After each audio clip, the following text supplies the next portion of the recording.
دا وطن د نعمتونو ډک دی.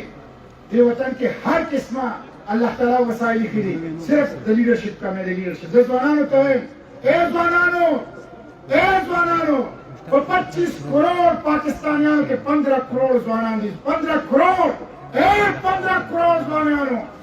خاندانی سیاست مسترد کې، وراثتي سیاست مسترد کې.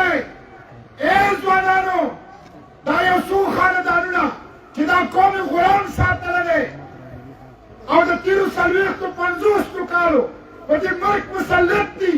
دا ملک یې غلام کړ، دا ملک یې غریب کړ، دا ملک یې ذلیل کړ. د دغې سیاسي خاندانونو بغاوت وکړئ. اے 15 کروڑ ځوانانو، تاسو لښکر یې لښکر. اے ځوانانو، تعلیم ستاسو حق دی. اے ځوانانو، سپورټ ستاسو حق دی. روزګار ستاسو حق دی. امن و امان ستاسو حق دی. د نشو او د جوارونه صفا ماحول او معاشره دا ستاسو حق دی. انشاءالله زما ځوانانو سره وعده ده چې دا حق به انشاءالله جماعت اسلامي تاسو ته درکوي. د جماعت اسلامي امیدواران به تاسو ته درکوي.